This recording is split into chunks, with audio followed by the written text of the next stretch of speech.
Tous, c'est Justin Kani, membre de JK Coaching. Ici chez nous, premièrement, nous traitons de l'entrepreneuriat de la jeunesse estudiantine africaine, d'Europe, d'Amérique et d'Afrique dans le cadre de création d'entreprises. Nous laissons le contenu mission d'affaires qui vous permet d'entreprendre efficacement. L'objectif, c'est faire de vous des hommes et des femmes entrepreneurs à succès, capables de changer le monde ou de viser des affaires en Afrique. Je viens partager avec vous sur la thématique qui est toujours en cours, sur les 7 éléments à connaître pour mieux présenter vos projets de création d'entreprise et par la suite le financer. Je viens partager avec vous sur un élément très important et très capital dans un projet de création d'entreprise ou de business, l'élément que l'on appelle le ciblage. Si vous avez un projet de création d'entreprise et vous ne savez pas à qui vous voulez vendre votre produit, vous avez un problème de ciblage. Donc à ce niveau, ce que vous devez faire, c'est de bien cibler donc, les personnes potentiellement qualifiées pour votre produit. Donc il faut se poser la question, quelle est ma cible ou encore quelle est votre cible pour ceux qui ont le projet de création d'entreprise ou de business. C'est très important, vous devez le définir d'une manière claire parce que c'est très important.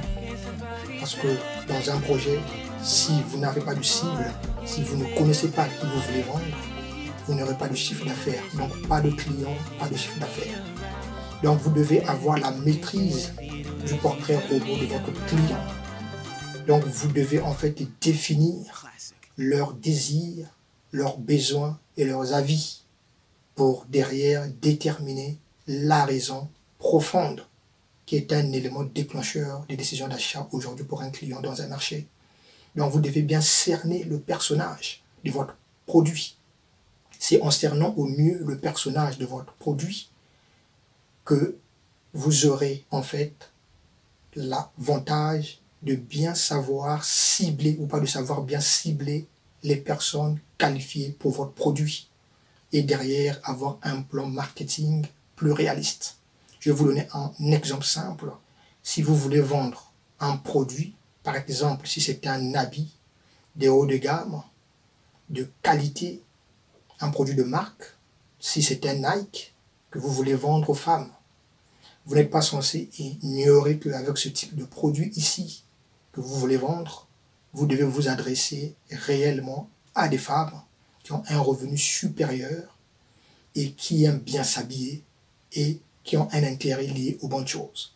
Ce n'est que dans ce sens que vous pouvez en fait vendre ce produit d'une manière efficace et aux bonnes personnes.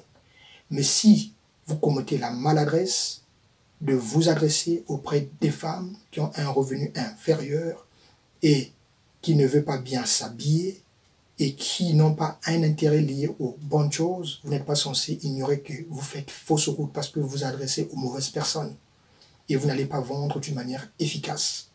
Voilà l'exemple que je venais de prendre pour le personnage, pour un cible ou encore pour le ciblage dans le cadre d'un projet de création d'entreprise ou encore de business. Donc ça diffère d'un projet à un autre.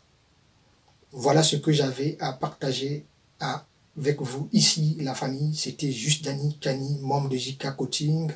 La lumière d'entreprendre efficacement à votre portée. Je vous remercie et sur ce, on se dit à très bientôt. Portez-vous bien.